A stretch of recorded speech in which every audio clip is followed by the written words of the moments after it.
For our continued reading of the Bible through the year 2025 from the English Standard Version of the Bible by Crossways Publishing, a division of Good News Publishing of Wheaton, Illinois. A reading of the book of Exodus, chapters 3 and 4, followed by Psalm 28. Exodus, starting chapter 3.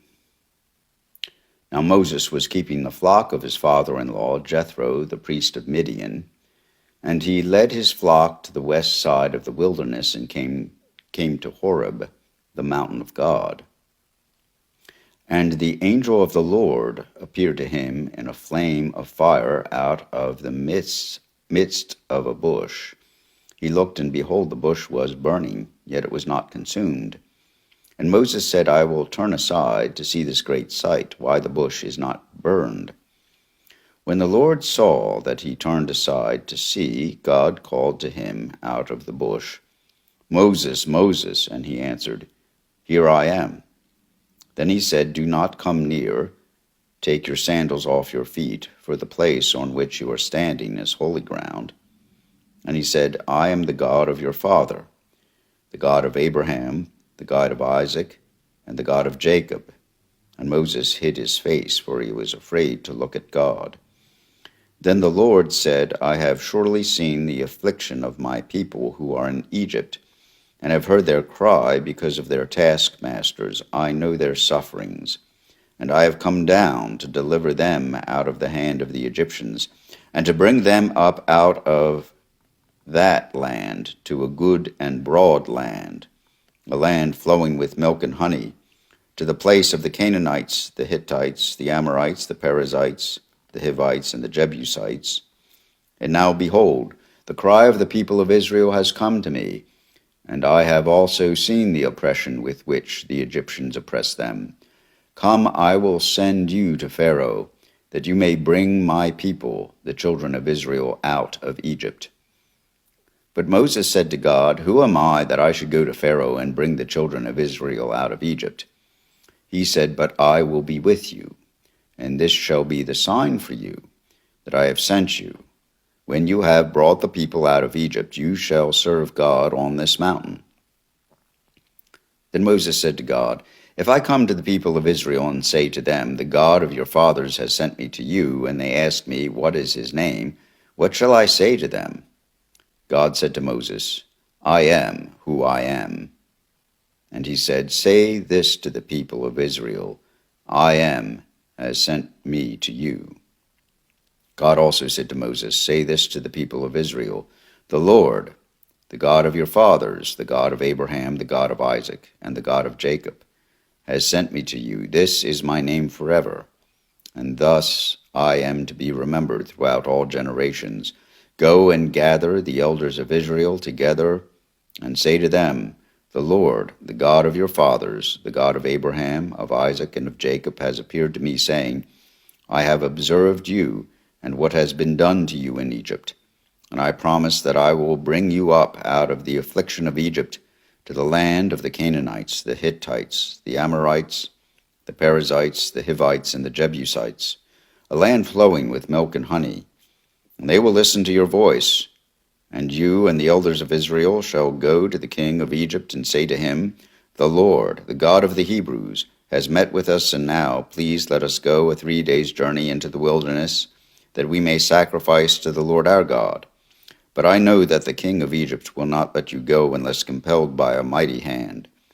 So I will stretch out my hand and strike Egypt with all the wonders that I will do in it. After that he will let you go.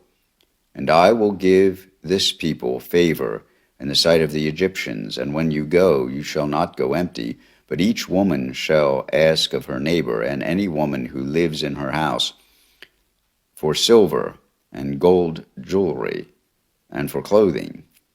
You shall put them on your sons and on your daughters, so you shall plunder the Egyptians. Then Moses answered, But behold, they will not believe me or listen to my voice, for they will say, The Lord did not appear to you. The Lord said to him, What is that in your hand? He said, A staff. And he said, Throw it on the ground. So he threw it on the ground, and it became a serpent, and Moses ran from it. But the Lord said to Moses, "Put out your hand and catch it by the tail." So he put out his hand and caught it, and it became a staff in his hand. That they may believe that the Lord, the God of their fathers, the God of Abraham, the God of Isaac, and the God of Jacob, has appeared to you. And again the Lord said to him, "Put your hand inside your cloak." And he put his hand inside his cloak, and when he took it out, behold, his hand was leprous, like snow. Then God said, "Put your hand back inside your cloak." So he put his hand back inside his cloak, and when he took it out, behold, it was restored like the rest of his flesh. If they will not believe you, God said, or listen to the first sign, they may believe the latter sign. If they will not believe even these two signs or listen to your voice, then you shall take some water from the Nile and pour it on the dry ground, and the water that you take from the Nile will become blood on the dry ground. But Moses said to the Lord, "O my Lord, I am not eloquent either in the past or since you have spoken to your servant, but I am slow of speech and of tongue." Then the Lord said to him, "Who has made man's mouth? Who makes him mute or deaf or seeing or blind? Is it not I, the Lord? Now therefore go, and I will be with your mouth, and teach you what you shall speak." But he said, "O my Lord, please send someone else." Then the anger of the Lord was kindled against Moses, and he said, "Is there not Aaron, your brother, the Levite? I know that he can speak well. Behold, he is coming out to meet you. And when he sees you, he will be glad in his heart. You shall speak to him and put the words in his mouth, and I will be with your mouth and with his mouth, and will teach you both what to do. He shall speak for you to the people, and he shall be your mouth, and you shall be as God to him. And take in your hand this staff with which you shall do the signs." Moses went back to Jethro, his father-in-law, and said to him, "Please let me go back to my brothers in Egypt to see whether they are still alive." And Jethro said to Moses, "Go in peace." And the Lord said to Moses in Midian, "Go back to Egypt, for all the men who are seeking your life are dead." So Moses took his wife and his sons, and had them ride on a donkey, and went back to the land of Egypt. And Moses took the staff of God in his hand. And the Lord said to Moses, "When you go back to Egypt, see that you do before Pharaoh all the miracles that I have put in your power. But I will harden his heart, so that he will not let the people go. Then you shall say to Pharaoh, 'Thus says the Lord, Israel is my firstborn son, and I say to you, let my son go, that he may serve me. If you refuse to let him go, behold, I will kill your firstborn son.'" At a lodging place on the way, the Lord met him and sought to put him to death. Then Zipporah took a flint and cut off her son's foreskin and touched Moses' feet with it and said, "Surely you are a bridegroom of blood to me." So he let him alone. It was then that she said, "A bridegroom of blood," because of the circumcision. The Lord said to Aaron, "Go into the wilderness to meet Moses." So he went and met him at the mountain of God and kissed him.